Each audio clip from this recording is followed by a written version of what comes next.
सभी को सादर नमस्ते।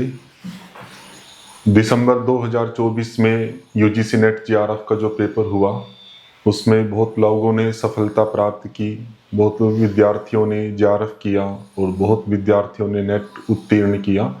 तो उन सभी का बहुत बहुत अभिनंदन।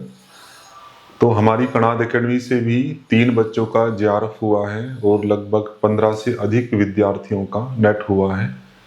तो जैसे कि हम पहले भी करते रहे हैं कि जिन जिन विद्यार्थियों को सफलता प्राप्त होती है तो उनकी सफलता तक की एक यात्रा होती है, किस प्रकार से उन्होंने पढ़ाई की, क्या क्या बाधाएं उनको हुई और कैसे कैसे तरीके उन्होंने अपनाए जिससे उन बाधाओं को दूर किया जा सके। तो सबका बौद्धिक या सबके संस्कार अलग अलग हैं, तो सबके कठिनाइयों से डील करने की जो तकनीकें हैं वे भी अलग अलग हो सकती है। तो हम अलग अलग इस प्रकार इसलिए लेकर आते हैं कि किसी का अनुभव हो सकता है कि आप में से किसी के काम आ जाए, क्योंकि हम सबका उद्देश्य यही है कि जो भी अपने लक्ष्य में लगे हैं उनको सफलता प्राप्त हो और हमारी तरफ से कुछ सहायता हो सके, या जो तकनीक्स यूज की जाती है विद्यार्थियों के द्वारा, सफल अभ्यर्थियों के द्वारा, वो आपके काम आ सके। तो उसी श्रृंखला में आज एक इंटरव्यू आपके सामने प्रस्तुत कर रहे हैं और हमारे साथ है प्रियंका जी। तो सर्वप्रथम इनको बहुत बहुत सारी बधाइयाँ, अभिनंदन आप सबकी तरफ से भी और कनाड एकेडमी की तरफ से भी कि इन्होंने एक अथक परिश्रम के बाद एक सफलता प्राप्त की। तो हम आज इनके साथ अपने अनुभवों को या इनके अनुभवों को जानना चाहेंगे कि क्या इनके अनुभव रहे। तो सबसे पहले प्रियंका जी, आप अपना परिचय और आपके जो अध्ययन का पहले से अब तक का पार्ट रहा है उसका एक सामान्य सा परिचय देते हुए फिर आगे के प्रश्नों पर हम बात करेंगे। पहले अपना परिचय एक बार आप दीजिएगा। मेरा नाम प्रियंका है। मैंने एमए योगा किया है देव संस्कृति विश्वविद्यालय से। और पहले तो मेरा नेट जेआरएफ के बारे में कुछ सोचा नहीं था कि आगे इतना पढ़ना है, था कि प्रैक्टिकल योगा ही करना है। तो उसके बाद जब कोरोना काल आया तो मेरे को लगा कि नहीं, मुझे आगे पढ़ना है। तो मैंने अपने दोस्त है मेरे एक, उनसे मुझे जानकारी प्राप्त हुई कि ऋषिकेश में कनाड एकेडमी है जो योगा की नेट जेआरएफ की कोचिंग देती है। तो उनके थ्रू में यहाँ पे आई, सर से मिली। तो जब मैंने फर्स्ट क्लास देखी तो मेरे को काफ़ी अच्छा लगा था। फिर धीरे धीरे मेरे को जब काफ़ी कठिनाइयाँ भी रही हैं पेपर को क्लियर करने से पहले, कभी 1-2 नंबर से रुक जाता था, कभी बहुत सी परेशानी आई हैं, पर उसके बावजूद मैं यहाँ तक पहुँची हूँ सर की वजह से। यहाँ पे कनाड एकेडमी को धन्यवाद कहूँगी, सर को बोलूँगी, मैम हैं, उन्होंने काफ़ी मोटिवेट किया है, उनकी वजह से आज पेपर क्लियर हुआ है।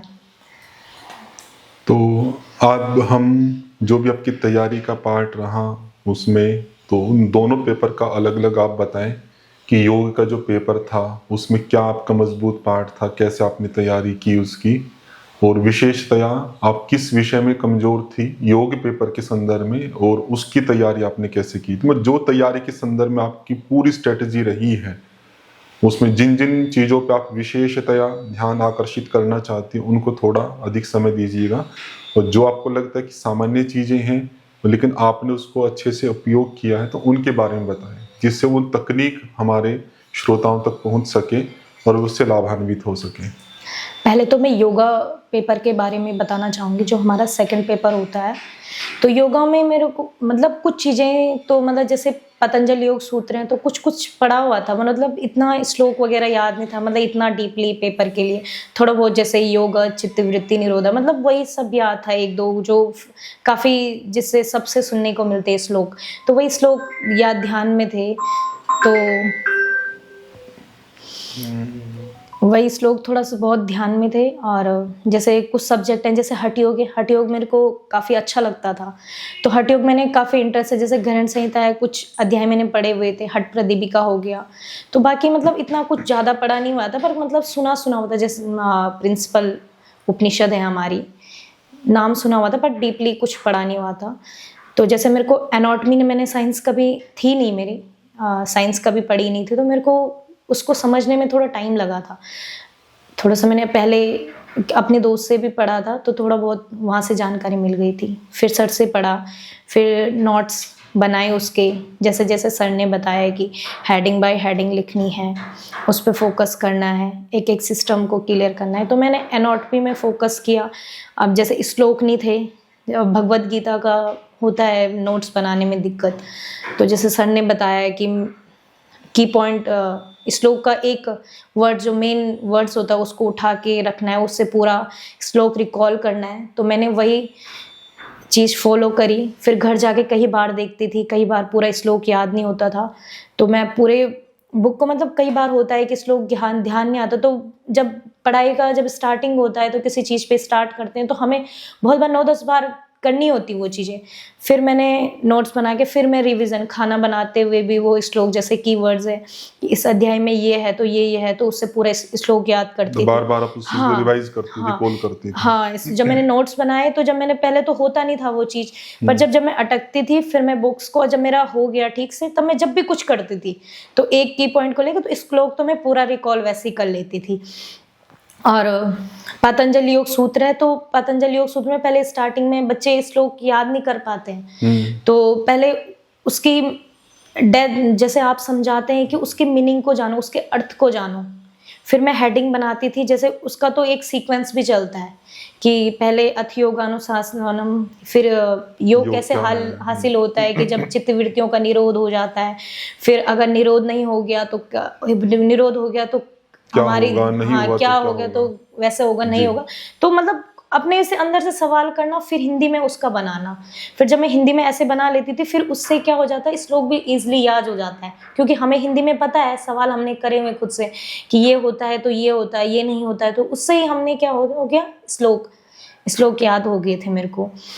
तो फिर वही हठ योग मेरे को काफी, लेकिन ज्यादातर हठ योग का पार्ट रहता है कि योग सूत्र तो आपने बताया कि समझ समझ के अच्छे से याद किया, तो जितना विद्यार्थियों के साथ रह के उनकी परेशानियों के बारे में मुझे पता लगा, मैं उन पे थोड़ा मैं ध्यान आकर्षित करना चाहता हूँ। हठ योग का, योग उपनिषद का, हठ योग के 8 ग्रंथ हैं। हाँ जी, लगभग कई ग्रंथों का विषय एक दूसरे से मैच भी करता है। हाँ, बहुत। योग उपनिषद में 8 उपनिषद है, तो श्वेताश्वतर उपनिषद को हटा दे तो 7 उपनिषद हैं जिनका विषय भी हठ योग के ही विषय से मैच करता है। एक तो विषय हो गया, एक सामान्य अध्ययन हमें यदि करना हो हठ योग का, योग उपनिषद का, जैसे कि 3-4 साल पहले आता था, एक कॉमन, लेकिन अब है लाभ भी काफी गहराई से पूछे जाते हैं। और जिन प्रश्नों में सीक्वेंस नहीं होता है, खासकर हाँ बल्क में शब्द लिखे हैं, तो एक तो है कि जैसे कि सीधे सिद्धांत पद्धति से आया कि वाणी कितने प्रकार की होती है, या महापृथ्वी के गुण क्या है। एक तो महापृथ्वी के 5 गुण हम याद कर रहे हैं कि काठिन्यम इत्यादि, फिर उनका सीक्वेंस भी पूछना। ऐसे गीता के हैं, गीता के अंदर दैवीय संपदा की बहुत सारी विशेषताएं दी हैं, फिर उनका भी सीक्वेंस पूछना, किन्हीं 4-5 को देखे, तो ये बहुत बड़ा फैक्ट हो गया था। तो मैं वही हठ योग और योग उपनिषद के जो ग्रंथ हैं, तो उसमें काफी परेशानी विद्यार्थी महसूस करते हैं कि सर इतना सारा फैक्ट है, आगे पढ़ते हैं तो पीछे का कंफ्यूज हो जाता है, जब पढ़ रहे हैं तो लग रहा है कि याद हो रहा है, लेकिन कुछ दिनों बाद में फिर वो भूल जाते हैं। तो उस चीज को क्या आपने फेस किया, और किया तो कैसे उसको दूर किया, और कितना आपको टाइम लगा? टाइम तो मेरे को ज़्यादा नहीं लगा, 1 महीने करीबन लगा होगा, पर मैंने रिवीजन पे ज़्यादा फोकस किया। वो 1 महीने भी इसलिए क्योंकि मैं ज़्यादा फोकस रिवीजन पे था, क्योंकि जब मैं पढ़ती थी तो फिर मैं जब आगे बढ़ती थी तो अपना 5 मिनट्स पीछे का भी देती थी। फिर आज मैं इतना पढ़ा तो कल मैं आगे बढ़ रही हूँ तो थोड़ा पहले मैंने पेज पलटा देने थे, कल मैंने क्या पढ़ा। फिर जब मैंने पहले, जैसे योग उपनिषद थोड़ा ईजी है, तो योग उपनिषद आपके हठ योग से मिलता जुलता है, तो पहले मैंने एक चार्ट को बनाया, तो सारे योग उपनिषद को लिख दिया एक लाइन पे। जैसे आपका योग चूड़ामणि है तो उसके अंदर क्या क्या है हेडिंग, तो एक हेडिंग को लिख दिया, उससे पूरा रिकॉल करना है जी। तो फिर वो वॉल पे लगा दिया था, वो अच्छे से याद हो गया था कि ये सब पहले डिफ्रेंशिएट कर दिया। पहले योग उपनिषद में ही डिफ्रेंशिएट किया मैंने कि ये उपनिषद इसका वेद का है, इसके अंदर ये चीज़ है, योग चूड़ामणि आपके ध्यान बिंदु से मैच करता है। पहले मैंने छोटे से ही स्टार्ट किया कि कौन सा उपनिषद किससे मैच करते हैं, क्योंकि वहाँ पे होता है ध्यान बिंदु आपके योग चूड़ामणि से मैच करता है, योग तत्व आपके त्रिशिकी से वहाँ। फिर वहीं पर मैंने डिफ्रेंशिएट कर लिया, वहाँ पर सेटअप कर लिया माइंड की हाँ ये चीज़ इसमें है। फिर गई मैं हठ योग की तरफ। फिर पहले आपने योग उपनिषद की, फिर आप हठ योग की तरफ गए। क्योंकि पहले उसमें भी थोड़ा ना कहीं है, मैचिंग है उसमें भी योग उपनिषद में। तो फिर मैंने वहीं से, क्योंकि हम एकदम बड़े पे जाएंगे तो एकदम हौच पौच सी होने लग जाती है, पहले मैंने छोटे से ही स्टार्ट किया। फिर मैं हठ योग पे गई, थोड़ा सा आपका ये गोरख संहिता है, गोरख संहिता आपकी योग चूड़ामणि से से मिलती जुलती है। तो फिर मैंने उसके देखे कंपैरिजन, फिर मैंने माइंड सेट कर लिया कि ये इससे मैच करता है, ये इसमें होगा तो ये भी इसमें होगा, थोड़ा सा क्या डिफरेंशिएट है, जैसे इधर 3 लक्ष्य है तो उधर 2 लक्ष्य लिखा हुआ है, तो उससे ही मतलब थोड़ा थोड़ा करके मैंने ये चीज की। मतलब एक सिंगल ग्रंथ का अध्ययन न करके जहाँ आपको लगता है कि वो दूसरे ग्रंथ से मैच होता है, तो उन दोनों का तुलनात्मक अध्ययन आपने किया। क्योंकि अगर हमने कहीं पे पहले पढ़ी हुई ये चीज आगे हम पढ़ रहे हैं तो हमारे माइंड भी बोल देता है ये चीज मैंने कहीं और भी पढ़ी थी पहले। तो मैं क्या कर दी थी, जैसे 3 लक्ष्य है योग चूड़ामणि में, तो मैंने क्या लिख लिया, तो 3 लक्ष्य मैंने अलग से लिख लिया कि योग चूड़ामणि में 3 लक्ष्य लिखे हुए। अगर मैंने गोरख संहिता पढ़ी तो मैंने 2 लक्ष्य पढ़े, मैंने माइंड में आ गया कि लक्ष्य मैंने और कहीं भी पढ़ा हुआ था, तो मैंने जो वो नोट्स खोले कि मैंने यहाँ पे थोड़ा सा लिखा हुआ था कि 3 लक्ष्य, फिर मेरे को याद आ गया कि गोरख संहिता में इतने हैं, योग चूड़ामणि में इतने हैं, तो वो थोड़ा सा अलग से भी लिखने होते हैं कि ताकि किसी टाइम याद नहीं आता ना कि कहाँ पे पढ़े थे मैंने, वो मैंने अलग से लिखे हुए थे, तो मेरे को एकदम रिकॉल हो जाता था कि ये चीज वहां पे लिखी हुई है जी। तो जैसे जैसे आप आगे बढ़ती थी तो पीछे का जो फैक्ट था वो याद रहता था या उसको याद रखने के लिए आप बार बार रिवीजन करती थी? बार बार रिवीजन, वो याद तो मेरे को जब बहुत बार रिपीट हो गया तो मतलब बाद में मेरे को जरूरत नहीं पड़ी उससे, मतलब मैं लगता था कि पहले पढ़ाई तो उसी को माइंड में सेट करती थी, पर मेरे को पहले जब बहुत रिवीजन करना पड़ा, पड़ा। जितना आप रिवीजन करती गई उतने ज्यादा डाउट्स क्लियर हुए और उसके संदर्भ में जो भी संशय था वो संशय आपका हट गया। और डिफरेंशिएट भी तभी दूर होते हैं जब आप रिवीजन करोगे, वरना रिवीजन कुछ नहीं करोगे तो मिक्स हो जाता है। हमें लगता है कि हमें याद है लेकिन पेपर में दिक्कत होगी, बहुत दिक्कत होती है क्योंकि मिक्सअप हो जाता है। जैसे बहुत हठ प्रदीपिका और ग्रहण संहिता के लाभ ही मैचिंग होते हैं क्योंकि नीति के वहाँ अलग लाभ दिए हुए तो यहाँ नहीं, तो बहुत सारे बच्चे वही एक नीति उसके प्रदीपिका के भी लाभ है, रत्नावली के भी हैं और घेरण संहिता के, और तो मुझे लगा कुछ क्वेश्चन तो शिव संहिता के लाभ भी पूछ रहे हैं। हाँ, पहले तो शिव संहिता के लाभ नहीं आते थे या इनके मुद्राओं के या और किसी पार्ट के, लेकिन इस बार 1-2 पेपर में कुछ ऐसा रहा कि शिव संहिता की मुद्राओं के लाभ भी पूछे गए हैं। हाँ जी, मुद्राओं के भी पूछे गए। तो कुछ चीजें तो बहुत इजी होती हैं कि हमारा जो योग उपनिषद है हठ योग में सेम पार्ट है, तो हमें ज्यादा मेहनत करने की जरूरत नहीं होती क्योंकि हमने योग उपनिषद में याद कर, तो जो हमें अलग पार्ट लग रहा है वो हम अलग से याद कर सकते हैं क्योंकि हमें पता है कि उसके लिए डिफरेंशिएट तो करना नहीं पड़ता, ज्यादा माइंड तब लगाना पड़ता है जब मिक्सअप होता है कि इधर का क्या है, इधर अलग लिखा हुआ है, तो जब हमें कुछ अलग ही पार्ट मिल जाता है तो उसके लिए ज्यादा मेहनत नहीं करनी पड़ती। तो एक ही चीज को बार बार रिवाइज करके बोर नहीं होती थी? इंटरेस्ट से पढ़ती थी मतलब तो एक बार पढ़ा, 2 बार, 4 बार, 5 बार, लेकिन उसके बाद भी रिवीजन करने के लिए क्या ऐसा पार्ट था आपको मन में कि हाँ मुझे रिवाइज करना है? क्योंकि कई विद्यार्थी कहते हैं सर नया तो पढ़ लेते हैं कि मन करता है, लेकिन जो पहले पढ़ा हुआ है उसको रिवाइज करने में बहुत बोरिंग लगता है। जब रिवीजन हम करते हैं ना तो 9-10 बार कर लेते हैं रिवीजन, तो उसके बाद चलो बोरियत आती भी है तो माइंड 9-10 बार नहीं, 1-2 बार के बाद ही, 9-10 तो हाँ 1-2 बार के बाद ही लगता है कि सर अगर आपको कुछ पाना है तो उसके लिए तो करना पड़ेगा। अगर आपके लिए मोटिवेशन क्या था, आप क्या विचार करके अपने मन को उत्साहित रखती थी या आपको उत्साह की जरूरत नहीं थी, आप चल ही रहा था सीधा? कुछ तो ये भी था कि हाँ कुछ मैं जान रही हूँ, अपने कुछ चीज में जानने की कोशिश भी करती थी कि हाँ मेरे को याद करना है, यहाँ पे भूल गई हूँ क्या। ऐसा भी होता था कि मैंने पहले बहुत मेहनत करी है तो मेरे को अभी पढ़ना है, भूलना नहीं है, क्योंकि ऐसा भी होता है कि जब हमें कुछ चीज पानी है, जैसे मेरे को था कि JRF भी करना है, JRF भी आए हैं तो वो चीज होती है कि हमें करना है वो चीज, तो फिर वही चीज थी। और फिर ऐसा भी होता है कि जब मेरे को करना है तो जब मैंने पहले मेहनत की हो तो उसके बाद डबल और मेहनत करनी पड़ती है, तो वही चीज हम कंटिन्यूअस करते जाएं।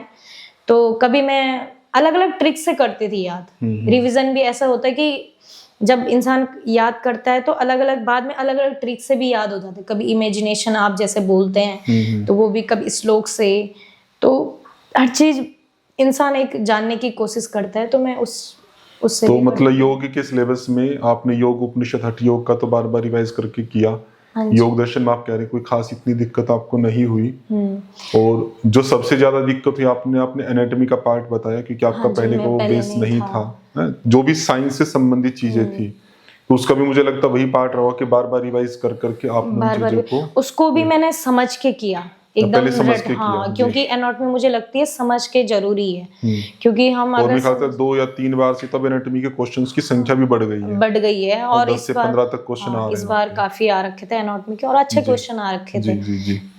तो वही है। तो उसमें जितना हो सकता है हम समझ के करें एनाटॉमी के विषय को, और समझ के बाद में, क्योंकि समझ भी फैक्ट बेस्ड ही होती है। जब किसी चीज को हम समझने का प्रयास करते हैं तो उस समझ से जुड़े हुए बहुत सारे शब्द होते हैं, उन शब्दों को हम ध्यान में रखते हैं और वो समझ उसको हेल्प करती है उन शब्दों को याद रखने में। और दूसरा पार्ट ये भी कर सकते हैं उसमें कि कोई इंग्लिश के बैकग्राउंड का नहीं है और उसमें कुछ शब्द इंग्लिश के ऐसे हैं जिनका प्रोनाउंसिएशन कठिन है या पढ़ तो लेते हैं माइंड में याद नहीं रहता, तो कोई छोटा मोटा कोई हिंट बना के उन शब्दों को स्टार्टिंग फेज में याद कर लो। जब बार बार आप उसको रिवाइज करोगे तो वो शब्द तो प्रॉपर आ जाएगा, आ जाता है। ये कम से कम इतना संस्कार तो बन ही जाएगा कि जब पेपर में ऑप्शन आएगा, ऑप्शन में लिखे तो रहते हैं हाँ, शब्द, लिखे रहते तो उनको देख के हमें याद आ जाएगा कि ये था। क्या था या क्या नहीं था। लेकिन हाँ, समझ आधारित क्वेश्चन भी रहते हैं एनाटॉमी के अंदर, तो समझ करके करना चाहिए। एक दूसरी एक बड़ी दिक्कत रहती है नोट्स बनाने की। इतना सारा पार्ट है, इतनी सारी बुक्स हैं, अलग अलग देखो तो हठ योग की 8 है, योग उपनिषद है, प्राचीन उपनिषद 10 है, ऐसे कर करके बहुत सारे ग्रंथ हैं। तो उनके जब व्यक्ति तैयारी करता है, मान लो अपने संस्थान के ही बच्चे तैयारी करते हैं या कोई और भी तैयारी कर रहा है, तो इतने सारे मैटर का वो नोट्स कैसे बनाए? तो क्या आपने इसमें तरीका यूज किया था नोट्स बनाने के लिए या नहीं बनाए थे आपने?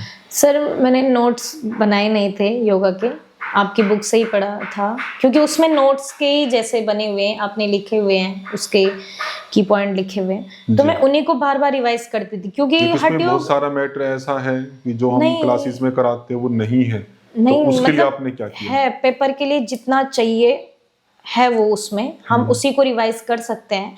इतना मेरे को नहीं लगता कि उसमें इतना ज्यादा लिखा होगा कि बच्चे को एकदम स्पेशल उसके लिए नोट्स बनाने हैं। अगर उसको ज्यादा लगता है तो या तो वो कर ले कि जैसे मुद्राएं हैं तो मुद्राएं में जैसे महामुद्रा है तो या तो वो लिख ले, फिर उससे पूरा कहा उसके आगे की कहानी लिख ले, कहानी याद कर ले, उससे पूरा रिकॉल कर ले, या तो ये हो सकता है। मैंने तो कहानी मैंने कम बनाई थी, मेरे को ऐसे याद हो जाता था। ऐसे रिवाइज करके याद हो जाता था? ऐसे रिवाइज करके मेरे को बहुत सारी, कभी कभी जैसे नहीं होती थी तो मैं इमेजिनेशन, मेरे बहुत रोल रहा है इसमें, तो मेरे को कभी जैसे कहानी याद नहीं कर तो मैं इमेजिनेशन काम आ जाता था कि ये बुक के इधर साइड लिखा हुआ था, ये इधर साइड लिखा हुआ, तो उससे कहीं ना कहीं आपके जब पेपर देने जाते हैं तो कंप्यूटर के सामने कहीं ना कहीं आ जाती है। अगर इमेजिनेशन आपकी काम की है तो वहाँ पे कुछ ना कुछ की पॉइंट निकल जाते हैं कि ये पहले था, तो कहीं ना कहीं आपके पता है कि ये चीज पहले थी तो ये चीज लास्ट में, इतनी तो कॉमन सी बात है कि इतनी तो इमेजिनेशन होनी चाहिए किसी की, तो सामने जाके पेपर के लग सकता है कि ये चीज पहले थी, ये चीज बाद में थी, तो वो चीज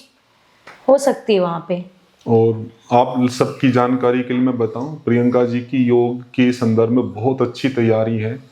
लगभग शायद ही कोई फैक्ट ऐसा होगा बुक का कि जो इनको याद नहीं होगा। बहुत बढ़िया, बहुत मेहनत से तैयारी की है। तो प्रियंका जी, आपको नहीं लगता पढ़ते पढ़ते जब कभी बोर होते होंगे 2 दिन 4 दिन में, तो उस चीज को फिर दोबारा से पढ़ाई में लाने के लिए कई बार डिस्टरबेंस हो जाती है, कोई इमरजेंसी का कार्य आ गया, घर में कोई दिक्कत हो गई या कोई और पार्ट, क्योंकि ऐसा देखते हैं विद्यार्थियों में कि सर डिस्टर्ब होगी पढ़ाई, या 3-4 दिन 5 दिन हम पढ़ लिए, वो उत्साह था, अब पढ़ने का मन नहीं करता, 2 दिन पढ़ लिया अब पढ़ने का मन नहीं करता, तो किन्हीं का मन करता है तो कोई वैसी समस्याएं आ जाती हैं। तो ऐसी क्या क्या बाधाएं आप देखती हैं कि जो उनका मन पढ़ने में नहीं करता, या आपके साथ वो अगर रहा हो तो कैसे आपने उनसे डील किया? सर बाधाएं तो आती हैं जीवन में, हर कोई बाधाएं आती हैं। आपका घर का काम भी पड़ता है, आपकी कुछ ना कुछ, आपको अगर जीवन जीना है तो बाधाएं तो ऑब्वियस सी बातें आएंगी। तो हमें अगर हमारा लक्ष्य है किसी चीज को जानना है तो बाधाएं भी हट सकती हैं, कोई बात नहीं आपकी आ जाए, आज कुछ ना कुछ किसी की हेल्थ इशू हो जाता है तो कोई बात नहीं, आपका 4 दिन का ड्रॉप आ गया तो उसके बाद आप फिर से वो चीज कंटिन्यू, भले टाइम लगता है, वो चीज मेरे साथ भी हुई है, कभी घर पे जाना पड़ता था, कभी बहुत सारी होती हैं, तो ऐसा होता था कि उसके बाद थोड़ा सा भूल जाता है इंसान, पर 1-2 दिन, जब 1 हफ्ते भी हो जाता है एकदम उस लाइन पे लाने के लिए 1 हफ्ते भी लग जाता है, पर वही है कि कोई बात नहीं, 1 घंटे आपको पढ़ना है तो कोई बात नहीं, 1 घंटे पढ़ लो। उसके बाद जब आपका मन नहीं लग रहा, तो स्टार्टिंग में ऐसा नहीं हो सकता कि हम तुरंत उसी जोन में आ जाएं, जैसे पहले कि आप 5-1 घंटे पढ़ रहे, तो चलो आधा घंटे है तो कोई नहीं, आधा घंटे पढ़ लो। फिर धीरे धीरे करके 1 हफ्ते में हो जाता है, वही फ्लो आ जाता है धीरे धीरे, क्योंकि वही सब आ जाता है धीरे धीरे। इसमें ये भी कर सकते हैं, मेरा सुझाव है ऐसा कि पढ़ाई का जो लक्ष्य है एक बड़ा लक्ष्य है, सीमित समय होता है हमारे पास में 4 महीने या ज्यादा से ज्यादा 5 महीने, तो जो चीजें आपको लगता है कि अवॉइड की जा सकती है, जो बहुत इमरजेंसी का पार्ट नहीं है, हमारे लिए कोई बहुत सारी सुख की सुविधाएं होंगी, घूमने का, करने का, सोशल मीडिया का, ये बहुत सारे ऐसे परिचय भी होते हैं जिन पे हम बात करके अपना समय इस तरह का यूज करते हैं, तो वो सब चीजें अवॉइड की जा सकती है। क्योंकि संस्कृत में एक श्लोक आता है आपका, सुखार्थिनः कुतो विद्या कुतो विद्यार्थिनः सुखम सुखार्थी वा त्यजेत विद्याम विद्यार्थी वा त्यजेत सुखम। क्योंकि जो सांसारिक सुख के प्रति आकर्षित हैं, यदि विषय का सुख लेना चाहते हैं तो विद्या छोड़नी पड़ेगी, क्योंकि विद्या के अध्ययन काल में मुझे लगता है कि परिश्रम होता है, एकदम से पढ़ते हुए सुख नहीं आता, बहुत सारे विषयों की इच्छाओं का त्याग करके तब आप वो कर्म कर रहे होते हो। तो क्योंकि बहुत सारे विषय की इच्छाओं का त्याग किया है तो दुख तो होगा, यदि उस दुख को छोड़ के फिर विषय की तरफ चले गए तो विद्या छूट जाएगी, छूटती है सर। तो यदि हमें चाहिए कि विद्या प्राप्त करनी है तो सांसारिक विषयों के प्रति जो सुख है उस सुख को छोड़ो। मैं शरीर की आवश्यकता ही नहीं कह रहा, खाना पीना जो आपके शरीर को स्वस्थ रखने के लिए आवश्यक है, नींद आवश्यक है, वो सब करो, लेकिन इनसे अतिरिक्त जो केवल सुख की दृष्टि से चीजें की जा रही हैं उनको जहां तक हो सकता अवॉइड करें। और ऐसा करने में अपने आसपास के जो अच्छे मित्र हैं, घर के व्यक्ति हैं, जो आपका सहयोग कर सकते हैं मनोबल के रूप में, मुझे लगता है अच्छी पढ़ाई के लिए बहुत उत्साह बहुत जरूरी है। उत्साह नहीं होता तो पढ़ता रहता व्यक्ति, फिर नहीं पढ़ता, फिर पढ़ता रहता नहीं पढ़ता, तो कुछ पढ़ा तो कुछ गेन हुआ, फिर बाद में नहीं पढ़ा तो फिर वैसा का वैसा रह गया, फिर पढ़ता है फिर नहीं पढ़ता, तो वो ऐसे ही चलता रहता है, मतलब ज्यादा बढ़ता नहीं है वो। और कहेगा कि मैंने 1 साल मेहनत की, 2 साल मेहनत की, लेकिन उतने समय के बाद भी कुछ ज्यादा अर्जित नहीं होता, एक्वायर नहीं कर पाता। तो वो आपके लिए भी हो सकता है कि बस 4-5 महीने अनअवॉइडेबल जो सर्कमस्टांसेस है उनको छोड़कर बाकी सब चीज़ें अवॉइड करके हमें पढ़ाई में मेहनत करनी चाहिए। तो ये उत्साह अगर है तो मुझे लगता है बहुत अच्छी मेहनत की जा सकती है। तो ये तो योग के संदर्भ में आपने बताया। और फर्स्ट पेपर का पार्ट, फर्स्ट पेपर में भी हमें पता ही है 2 विषय हैं, एक तो प्रैक्टिस का पार्ट है, मैथ, डीआई, रीजनिंग, कॉम्प्रिहेंशन आदि का, और दूसरा थियरी का पार्ट है। तो एक अंतर ये भी है, योग में बहुत सारा विषय है जिसमें निश्चित बुक है, इनको पढ़ो, इनमें से आएगा, लगभग 80% पार्ट उसमें से बन जाता है। फर्स्ट पेपर में ऐसा निश्चित कुछ नहीं है, कोई निश्चित बुक नहीं है, कोई निश्चित डिफाइंड सिलेबस नहीं है कि इतना करने से ही आ जाएगा। तो उसमें क्या आपको परेशानी हुई कवर करने में, दोनों के संदर्भ में बताएं। एक तो प्रैक्टिकल जो पार्ट हमारा प्रैक्टिस बेस्ड पार्ट है वो भी, और थ्योरी वाला भी। फर्स्ट पेपर की बात करें तो मेरा जैसे हायर एजुकेशन में आर्ट साइड की थी, तो मेरा हायर एजुकेशन ठीक था जी। बाकी मेरा कुछ भी ठीक नहीं था। मैथ्स डीआई तो बहुत बुरे हाल थे मेरे जी। तो पर मैंने मैथ्स, वैसे तो मैंने सब में ही बहुत मेहनत की है, ऐसा कुछ पार्ट नहीं था कि जो मैंने पहले से पढ़ा हो। तो मैथ्स डीआई तो मैंने पहले पढ़ी थी 9th-10th में, उसके बाद भूल गई थी, उसके बाद माइंड ही आर्ट्स की साइड चला गया था, एकदम साफ हो गया था। तो मैथ्स डीआई में तो मैंने बहुत प्रैक्टिस करी है। डीआई तो मतलब कंटिन्यू लगाई है मैंने, कभी 2 लगाती थी, कभी 1 भी नहीं ले लगती थी। कभी ऐसा हो जाता है कि बच्चे बिजी भी हो जाते, तो ऐसा एकदम डिस्टर्ब भी नहीं होना कि आज मैंने ये नहीं हो पाया है, जो हो पाया है उसको अच्छे से पढ़ो। कभी हो जाता है ना डीआई में कि ऐसा एकदम बच्चे हो जाता है कि आज नहीं हो पाया तो एकदम ये हो गया, ये नहीं हो पाएगा, तो ऐसा कुछ नहीं है। आप कंटिन्यू, डीआई अच्छी हो सकती है, कभी नहीं हो सकती। कभी मेरे से ऐसा होता है कि कभी आज की डीआई मेरे को 5 के 5 क्वेश्चन सही हो गए, कल की डीआई के मेरे को 1 भी नहीं आया, तो एकदम उससे वो नहीं होना है कि हाँ मेरे से नहीं हो पा रहा, जितना हो पा रहा है आपसे करो, पर करो। मैथ्स की होती थी, मैथ्स के में आपकी जैसे ट्रिक होती थी तो मैं डेली जब आपकी क्लासेस चलती थी तो मैं 2-2 बार देखी है मैंने, एक बार यहाँ पे देखती थी, फिर मैं रूम पे जाके देखती थी। फिर जब जब पेपर की डेट आ रही थी उससे मैं फिर स्टार्ट कर देती थी वो वीडियोस देखना। कभी होता है ना कि कभी टाइम नहीं वो बच्चे फर्स्ट पेपर में भी सेकंड पेपर में भी लग जाता है, तो फिर मैं उसी में ही लग जाती थी। तो मैथ्स डीआई के लिए तो बहुत प्रैक्टिस करनी पड़ेगी, तभी जाके वो चीज होगी। और इसका रोल भी है आपके पेपर निकालने में। अगर मैथ्स डीआई के क्वेश्चन आपके कम से कम, जैसे मैथ्स और डीआई के लगा दो 10 क्वेश्चन, आपके 7-8 भी सही हो जाते हैं तो हो जाएगा। पर होना चाहिए, ऐसा नहीं है कि छोड़ दो कि ये टफ है ये इजी है ये छोड़ दो, नहीं, जो टफ है तो उसको भी करो। इजी तो करना ही करना है, बट टफ है उसके लिए प्रैक्टिस करो। अरे कम से कम 3 क्वेश्चन नहीं हो पाएंगे तो 2 क्वेश्चन होते ही होते हैं उसके सही। और जैसे आईसीटी के हैं आपकी, जैसे इन्वायरमेंट में भी साइंस है काफ़ी, गैसेस वगैरह का है, तो मैंने वो चीज़ भी कभी पढ़ी नहीं थी। तो वो क्लासेस भी मैंने 4-5 बार की देखी हैं। और जब उसके नोट्स बनाए मैंने तो एक हेडिंग लिखती थी, उसके की पॉइंट लिखने हैं बस। जैसे प्रोटोकॉल्स हैं तो उसमें ऐसा नहीं है कि जैसे आपने तो समझाने के लिए लिखे हुए, तो हमसे उससे नोट्स का मतलब ही होता है कि छोटे छोटे जो मेन लग रहे हैं आपको, जो आपके पेपर में आए हैं, तो वही निकालने हैं आपको की पॉइंट। तो बाकी समझना है, उसमें कुछ समझने वाला पार्ट भी है, कुछ रटने वाला पार्ट भी है, तो सबके नोट्स बनाने छोटे छोटे करके। 10 पेज हैं अगर किसी पेपर के, तो आपको 5 पेज में नोट्स बनाने हैं उसके, ताकि आप पूरा रिकॉल कर सको, उससे याद कर सको। क्योंकि जब मैटर कम होगा तो दिखेगा, तो बच्चे इंटरेस्ट से भी उससे पढ़ते हैं। अगर ज़्यादा होगा तो फिर जैसे नोट्स होता है तो बच्चे एकदम खुल के बना देते हैं, ज़्यादा पेज हो जाता है। तो वही जितना शॉर्ट नोट्स बनाएंगे उतना तो अच्छा जो भी अब फर्स्ट पेपर की थ्योरी रही, तो जो प्रैक्टिस बेस्ड पार्ट था उसको आपने बताया, काफी प्रैक्टिस की, कई बार प्रैक्टिस की, कभी अच्छा हो पा रहा था कभी नहीं हो पा रहा था, लेकिन लगातार अभ्यास करते रहने से वो कमियां धीरे धीरे दूर हो जाती हैं। इसमें थोड़ा सा सुझाव मैं आप सभी को दे सकता हूँ। जैसे हमने कोई डीआई, मैथ, रीजनिंग की प्रैक्टिस की, और उस प्रैक्टिस के बाद में कुछ चीजें हमें होती है, कुछ नहीं होती, ऐसा हो सकता है। तो जो नहीं हुई उसको थोड़ा सा विचार करें कि उसका कारण क्या है, उसको डायग्नोज करके देखें कि कोई प्रश्न यदि मेरे से गलत हुआ है तो क्यों गलत हुआ। एक तो हुआ कि गलत होकर और हम अगली डीआई पे चले जाते, उसका हमने विचार नहीं किया उसकी गलती का कारण क्या था। तो मुझे लगता है कि वो गलती दूर होने में बहुत टाइम लगेगा। और एक है कि मान लो 5 में से 3 क्वेश्चन गलत हुए, उन 3 पर हमने प्रॉपर विचार किया कि हमारी क्या गलती थी। कोई कॉन्सेप्ट वाइज समझ की कमी थी, कैलकुलेशन की गलती थी, या जल्दबाजी थी, और उस पे हमें ध्यान देके और उस पे काम करते हैं तो जल्दी उन कमियों को दूर किया जा सकता है। नहीं तो बहुत ज्यादा अभ्यास करेंगे तब जाके उन कमियों को दूर कर पाएंगे। तो ये पार्ट किया जा सकता है। और थ्योरी में जैसा आपने कहा कि आपने प्रॉपर नोट्स बनाए, 4-4, 5-5 बार उन चीजों को पढ़ा, तब जाके आप उसको तैयारी हुई। तो वही सब चीजें मान सकता हूँ कि बार बार रिवीजन करना है और उनको नोट्स को देखते रहना है। क्या इसके अलावा भी कोई ऐसी स्ट्रेटजी रही आपकी जो थोड़ी अलग रही हो? सामान्यतः बहुत सारे इंटरव्यू हुए हैं कणाद एकेडमी के यूट्यूब चैनल पे, तो उसमें अलग से कुछ आप ऐसा बताना चाहती हो कि इस तरह से अगर आप करोगे तो आपको बहुत हेल्प होगी, या ये चीजें आप अतिरिक्त कर सकते हो जिससे कुछ नया बच्चों को जानने को मिल सके?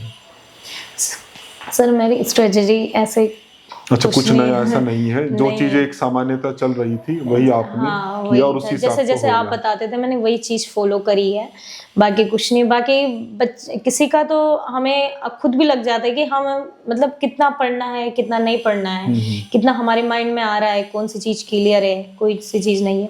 तो हम एकदम वो इंसान खुद ब खुद लग भी जाता है कि कितना मेरे को करना है। और बाकी जैसे आप बताते हैं मैंने उसी चीज को फॉलो किया है, और बस इतना ही। और कभी कभी लैंग्वेज बेस्ड भी प्रॉब्लम होती है, क्योंकि हमारा जो योग का पेपर जनरल पेपर है, तो इसमें जो हिंदी वाले हैं उनको योग में अनुकूलता होती है, क्योंकि हिंदी और संस्कृत के काफी शब्द मैच होते हैं, तो उनको फर्स्ट पेपर में दिक्कत होती है। फर्स्ट पेपर का काफी सारा विषय इंग्लिश में ज्यादा अनुकूल पड़ता है।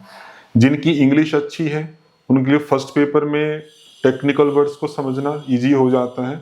और योग के जो हमारे प्राचीन शास्त्र हैं, गीता है, उपनिषद है, दर्शन इत्यादि, उनको दिक्कत होती है। तो क्या आपको भी कोई लैंग्वेज संबंधी कोई दिक्कत हुई?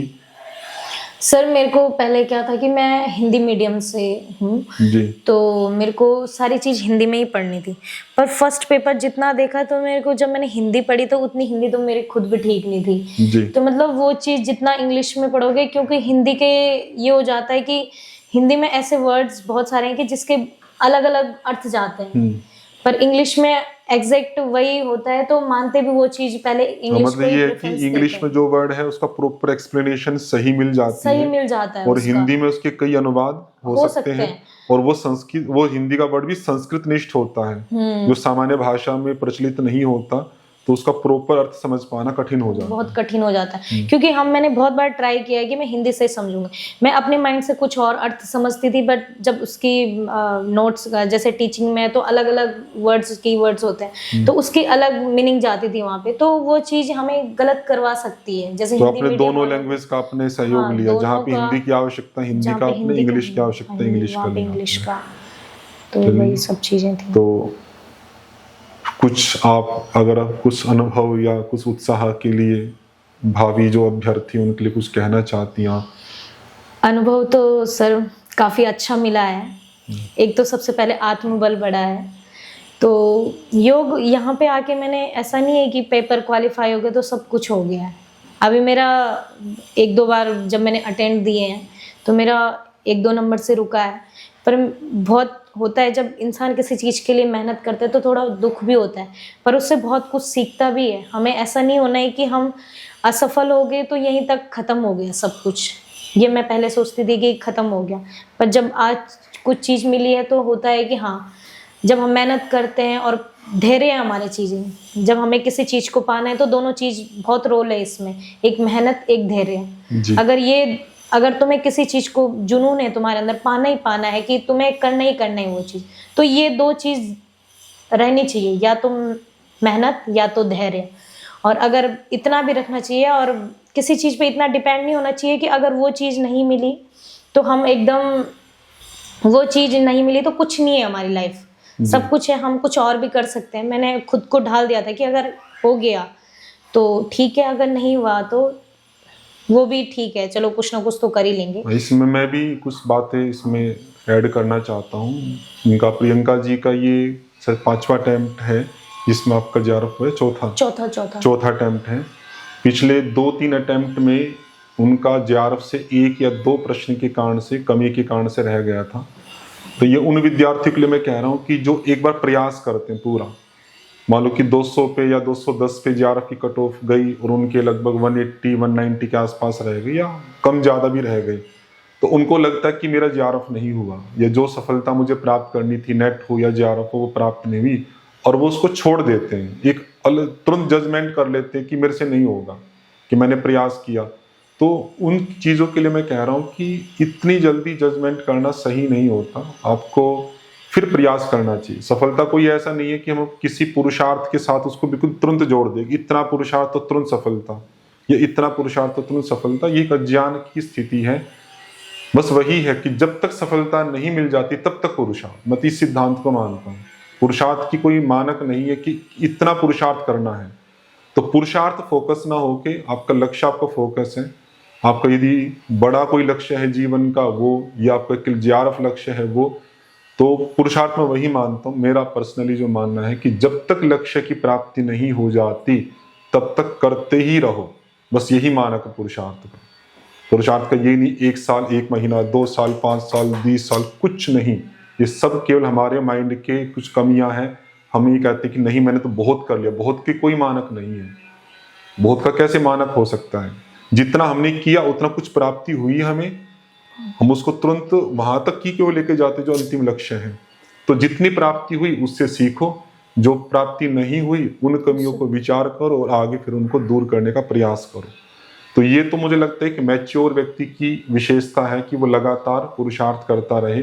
और ये पार्ट गलत लगता है कि जो थोड़ा बहुत करके और सोचते कि मेरे से नहीं हुआ, तो उनको थोड़ा अलग तरीके से इवैल्यूएट करना चाहिए कि उन्होंने बहुत कुछ सीखा है। जैसे कि प्रियंका जी ने भी कहा कि मैंने 1-2 बार जब असफलता हुई तो मैंने चीज़ों को सीखा। एक तो सीखना है कि जो जेआरएफ के लिए हम टेक्स्ट पढ़ रहे हैं वो सीखना, एक जीवन की दृष्टि से भी सीखना। मैं समझता हूँ कि वो भी काफ़ी चीज़ें सीखी हैं।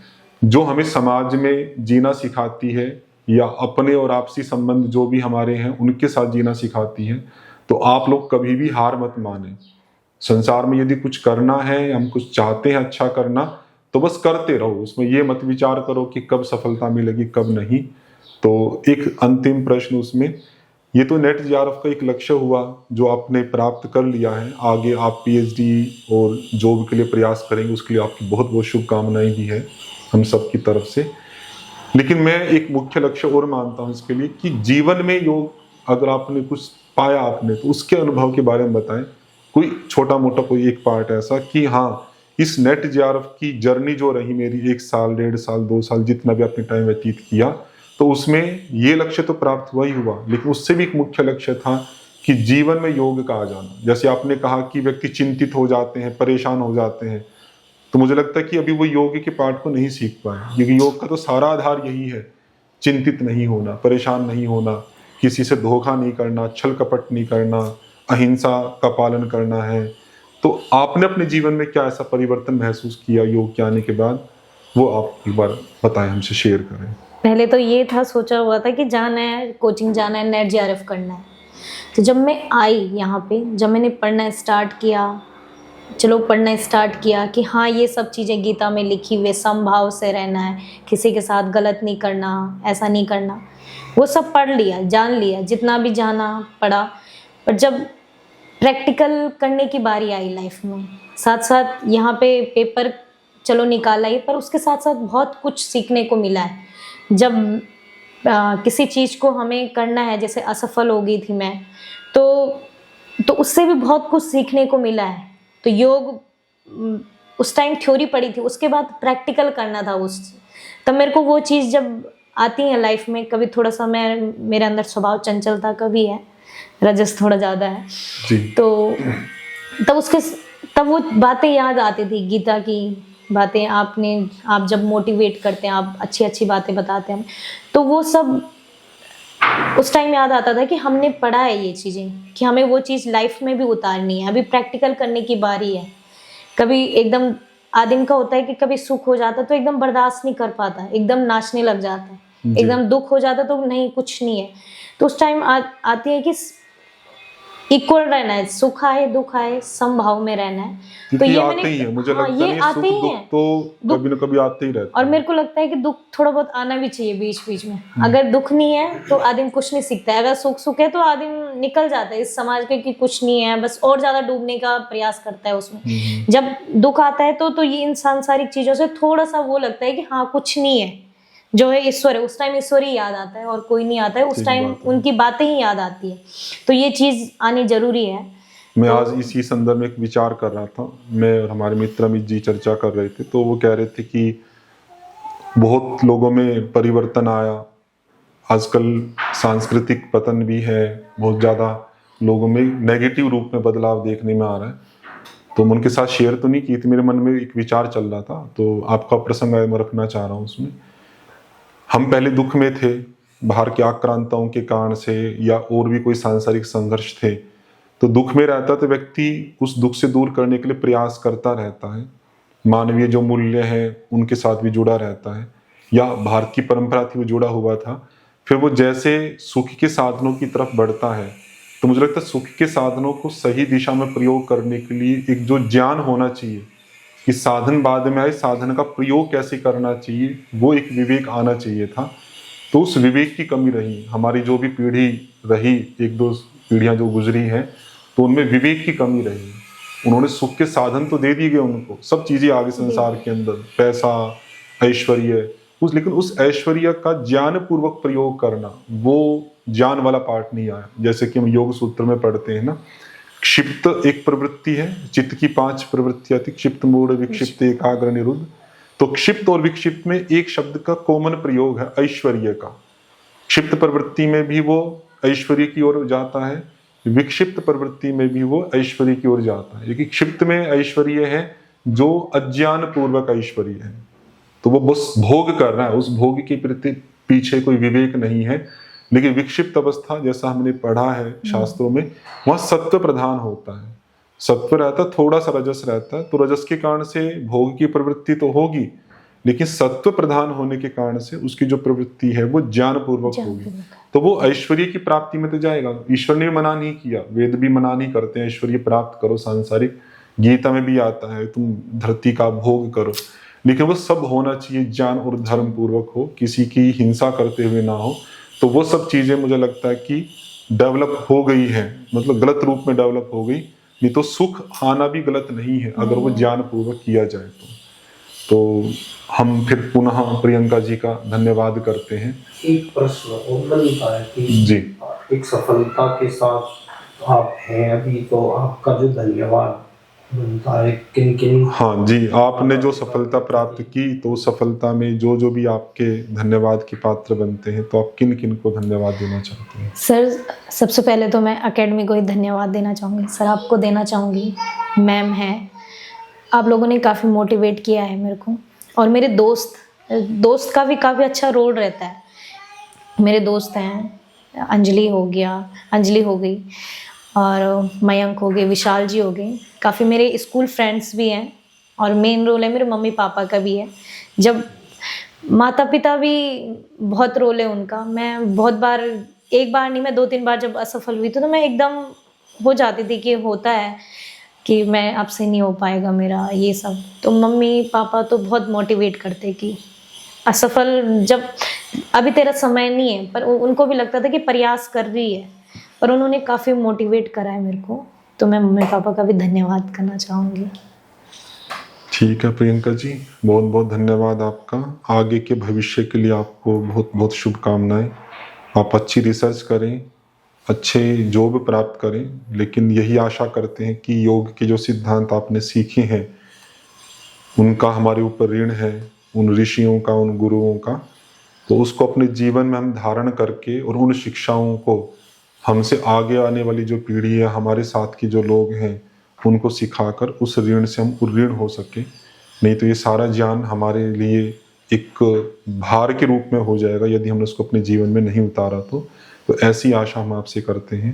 तो आप सभी का धन्यवाद।